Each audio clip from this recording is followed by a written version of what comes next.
this quick masterclass that I put together for you today. I think you're going to like it. I think you're going to find it powerful. And it's a three-step process that I personally have gone through myself over the last 12 months. After I lost 20 pounds in menopause, I was like, okay, so I have that piece kind of sorted. Well, not kind of, I have that piece sorted. And again, I'm here for any of you who would like help, guidance with that, because it is possible to lose weight in menopause, to lose body fat and increase your lean body composition if we want to be completely accurate, right? And that's my core four. So if you want the core four, it's a downloadable course. It's a program. You take it. I've got visual video modules in there.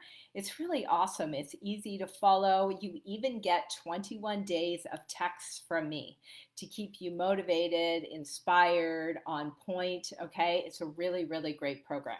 Anyway, just say core if you want that. So let's hop into this masterclass. So I'm taking you through this three-step process that I just, I'm kind of like, okay, I wrote this book. I opened a can of worms on a lot of trauma and things that I went through, and that I am ready to put to bed.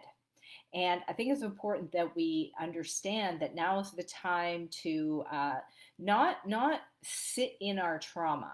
Okay, I'm not asking you to sit in your trauma, but I'm also suggesting that it's a good time to like pull the weeds out, right? We got to see the weeds, but we got to pull out the weeds, and then like the weeds are gone, right? And it is possible to free yourself from walking around with trauma. I know that that's like a big word. Trauma is a big word. Some of you, I'm sure, have been through some very traumatic experiences. The body reads trauma. Regardless of what the trauma actually is, the body reads trauma the same way, right? And for many of us midlife women, we've carried that trauma around for a long time because we put a lot of our own things off to the side while we take on these other roles, wife, mom, the roles that we take on with our job or career. And that is why midlife is such an opportune moment to clear out and release this stuff that's hanging on us. Many of us are coming to an empty nesting sort of place, and we're like, our kids are getting older, more independent. And so it is such a beautiful time to step into I am going to say a new identity for yourself. And that new identity is rooted in Christ. Okay, it's rooted in God. It's rooted in your faith in Him. Okay, and that is where we're going to find our true purpose. Okay, so today I'm going to take you through this three-step process. So if you're watching live or you're watching the replay, get a pen and a piece of paper. Okay, because I want you to do the exercises that I've laid out for you here. Okay.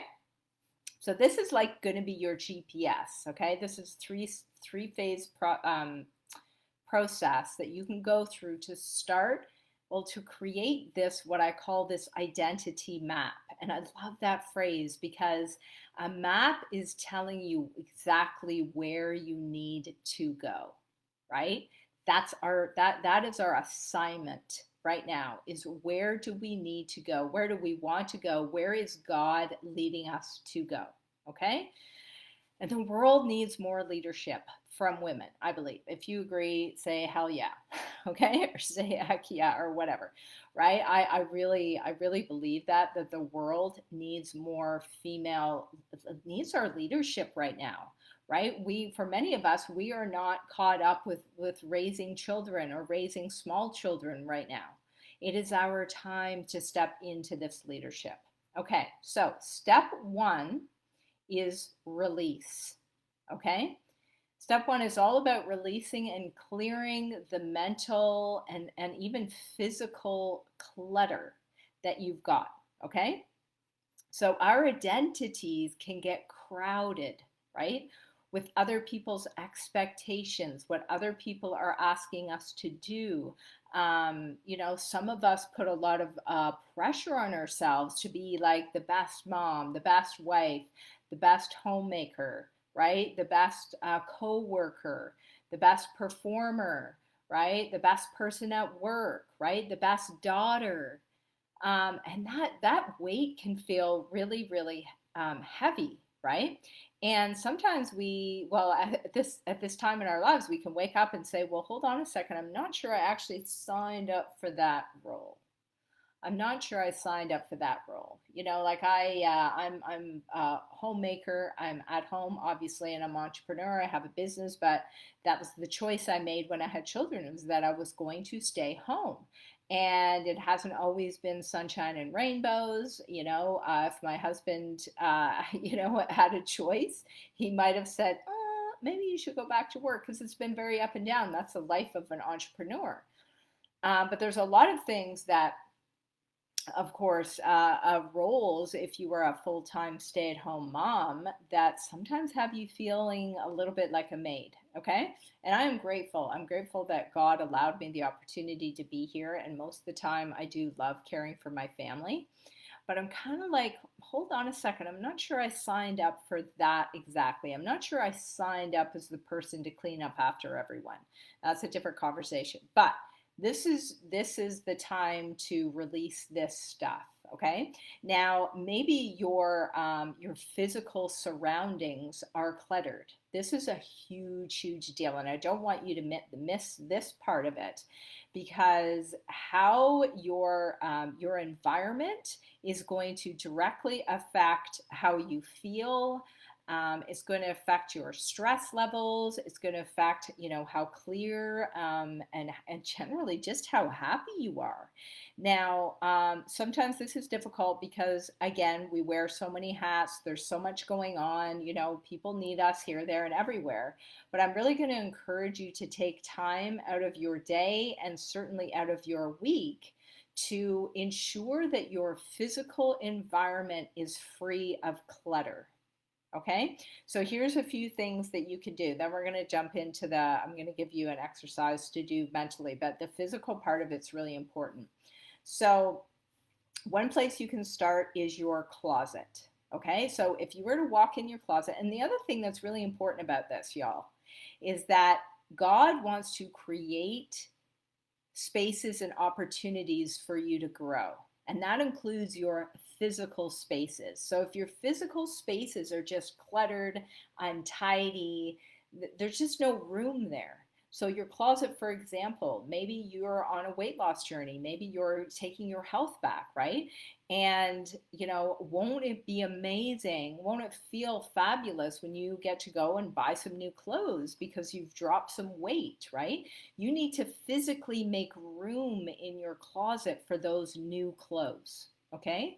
The other part of it is like, I remember listening to, her name was, her name. Anyway, she's a coach, trainer, whatever. And there's my menopause moment. And her whole brand was built on this idea of being organized and having a clean space, right? And so every week, not every month, every week she would go through and, you know, like get clean and organized and ask her kids to give up something.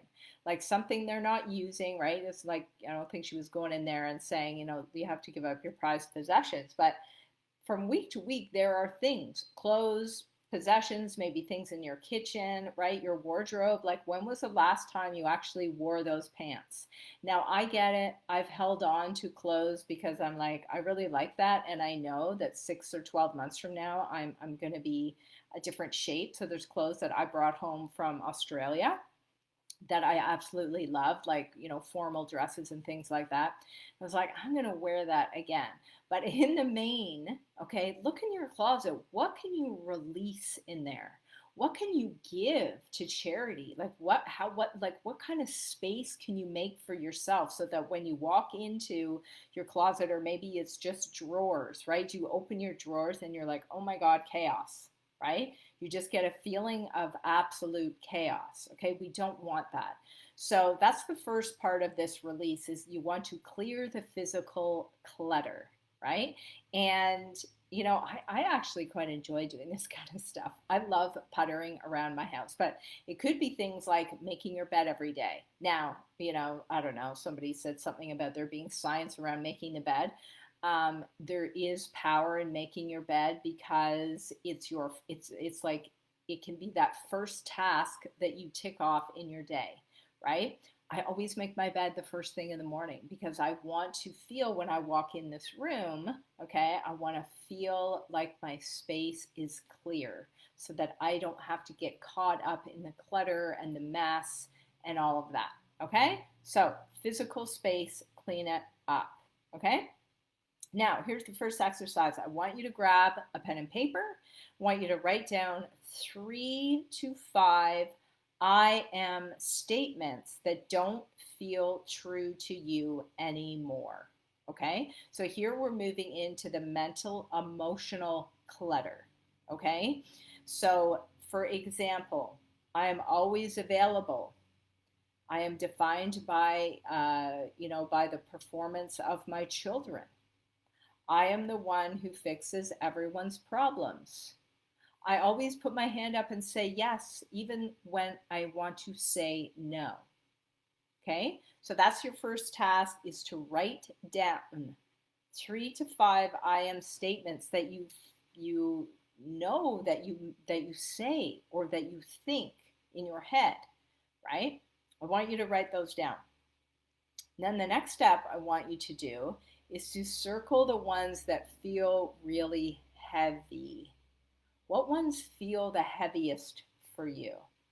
Okay, so for me, for example, I am always available. So that has been very much a thing for me for the last couple of years. I've got a 15-year-old daughter. Suffice it to say, she's had a very challenging time, which means it's been a challenging time for me, and everything with her has landed on me. And so, not so much in the summer, but last school year, she was at home.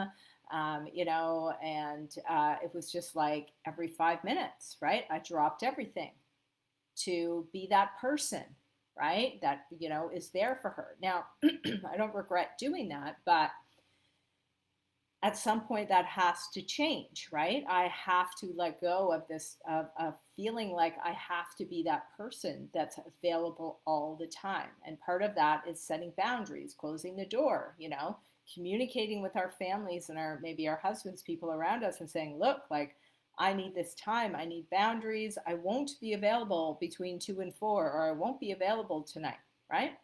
So circle the ones that feel heavy for you. Okay, now this is the fun part. Okay, once you have written those down, I want you to take the piece of paper that you wrote it on, and I want you to rip it up. Like make a big thing out of it. Rip it up into little pieces. And then if you really want to have fun, okay, what you can do is burn it. And I do this little, I won't call it a ceremony, but I do this process for myself maybe once a month. I write down all of this clutter, this mental emotional clutter, the I am statements, or the things that I used to believe, or the the false ideas I have about myself, the imposter syndrome, that I'm not good enough, that no one's going to buy my courses, or that I'm afraid of failure, like all of this mental emotional clutter. Okay, rip it up and burn it. Put it in a bowl. I put it in like a stainless steel bowl. I take my matches. I usually do it with no one else around. I walk out into the back. Oh, look at my eyes look all wonky because I got my glasses on. I walk into the backyard and I burn that sucker. I burn it. Okay? It's so satisfying. And that act of ripping it up and burning it is very powerful if you actually physically do that. Okay? You are sending a message to your brain. I'm no longer available for that narrative, for those stories, for those thoughts, no longer available. Okay? That's step one. Okay? Because we're not going to step into that second act, powerful identity, if we have a closet literal closet and a pretend closet, a mental closet that's full of stuff. We have to release the stuff. Now, this is not a process that happens just like that, okay? You all know that. I know that. This is not a process that happens in one instance. Although, if you're very intentional about it and powerful about it, okay, and you're energetic about it, and maybe you're praying about it, it can, right? We don't have to carry this stuff around. We don't have to, okay? But the tough part is that it's us. Only we can decide to release it all. Only we can decide that. Nobody else. Okay? So step 2 is reframe and redefine who you are. Okay? And so the truth of this is that it's like no one's coming to save you in midlife. No one's coming, right? You might have very supportive friends and family around you, which is so important, and I want that for you. It's not something that you are going to stumble into, and it's not something you just find. Okay? This powerful new identity rooted in Christ is something that you create. It's something that you're going to learn from yourself and from Him. We have to go and create it. Okay? God is not here to hand us things on a silver platter. Okay? And it's more than just doing our daily prayer. We have to put things in action. He gave us free will. And that free will is either going to help us step into that identity that He has planned for us, or it's going to keep us stuck. Okay? And so you may be reinventing yourself into something new, right? Now, sometimes women will say things like, oh, but I don't want to change who I am. Well, you're not changing who you are, but you might be changing maybe you're changing your beliefs. Like, here's the thing. When you let go of these old narratives that are keeping you stuck, who knows?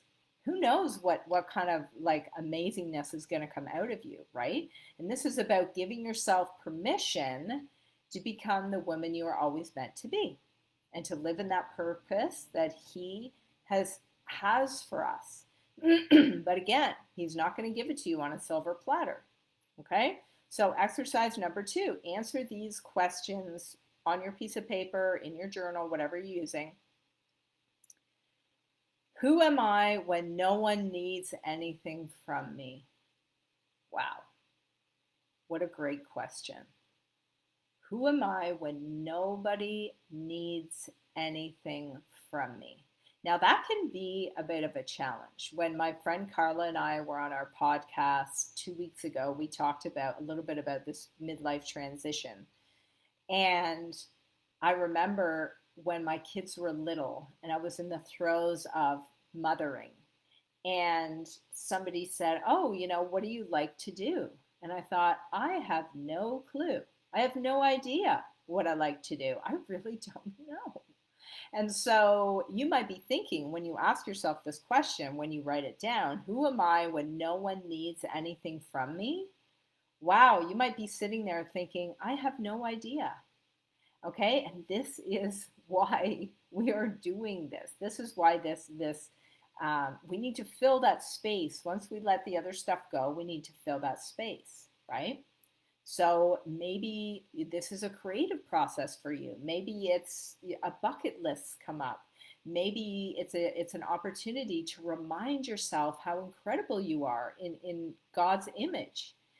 Maybe it's an audit of the things that you said you wanted to do years ago. Maybe it's a shift or a pivot in your career or your business. Maybe it's a reminder that you can have peace, and that's what you want when nobody is needing anything from you. Okay? So really great question. Write down anything. And there's no right or wrong answer here, right? This is just you from your heart. Question number 2, what activities make me feel alive? What activities make me feel alive, right? I love to golf. I took golf up. I golfed last summer and then again this summer, got more serious about it. And I'm like, I love it. And I don't necessarily, which is weird, I know, because golf is like golf. And I don't necessarily love it because of, it's like, damn, I hit the ball well. I am a little bit competitive, but I love it because it's social. I play with some women friends that, make me feel happy. It's a summertime activity, and golf courses are, even though they are filled with chemicals, sadly, but they are beautiful places to be outside, right? That fills me, excuse me, with joy. I like walking a lot, and now I'm thinking, you know what? I might even like start hiking and get out of town and make a whole new activity around hiking, right? I do love cooking. I think everybody in my house right now would say that I've raised my game with my chefing game and the sourdough and the meals that I'm making. Okay, that brings me joy. So, what activities make you feel alive? Maybe it's for you, it's being more active. Maybe you love socializing. Maybe you want to start playing pickleball. Maybe you want to join a book club, right? What activities make you feel alive? And again, if you are in midlife, you may feel like, I don't know, because you haven't had time and you've prioritized everyone else above yourself. So give yourself some grace and give yourself some time to answer these questions, okay? Last one is, what values do I want guiding me in this second act? Really great question. What values? Friendship, maybe the health of your relationship with your husband and your marriage, right? Um, maybe you value time with family, like extended family. So whatever that value ladder is for you, because that might be different now. It might be different if you're an empty nesting, your kids are a little bit older. Maybe you've got some transitions in your career. Maybe you've got some transitions in your marriage, your relationship, right? So now is the time where we can actually be guided by values. So for me, one of the biggest changes has been the value of being a Christian and what that means to be a Christian. Those values are really important to me now because of that change. That was never there 5 years ago. Never there. Okay? So take a couple of minutes. Don't overthink it. Okay? Answer these questions. Just write it down. Okay? And remember, this is about you digging deep in your heart and your mind. This isn't just about the roles and the hats that you play. Okay? So step 3 is about claiming it, right? And this is where, we create the map part of it. Okay? So here's your exercise. Okay? I am a woman who values blank. My second act is about blank. I show up daily as blank. 3 very powerful statements, okay? And this is going to, this is your map, y'all. This is your map. This is your putting forth to God, okay? That you are a woman who values, time with Him. Maybe Bible study. That's a big thing for me. I'm doing Bible 101 because I want to learn as much as I can about the Bible. Maybe you're a woman who values friendships right now. Maybe you're a woman who values, service, charitable work. Maybe you're a woman who values the outdoors, right? But I want to challenge you for this one, I really want you to challenge yourself to figure out, where are you leading in your value? Like, where can you create leadership in your life? Maybe it's leadership in your church. Maybe it's leadership in your workplace. Maybe it's leadership in your home. Okay? My second act is about, what is it about? What is it about for you? I know my second act is going to be about moving deeper into my faith and bringing as many women on that leadership journey, because I believe a faith journey for the midlife woman is about leadership, and bringing as many women on that journey with me as possible. Okay? And I show up daily as. I show up daily as as a woman, intentional about how I feel, intentional about creating time and space for myself, for my faith, intentional about my relationships. You know, I show up daily as a woman who is honest, productive, driven, like whatever it is for you. Okay. So I want you to write it out and read these statements back to yourself out loud and own it. And by own it, I mean you have to make an emotional connection with these statements that you've created.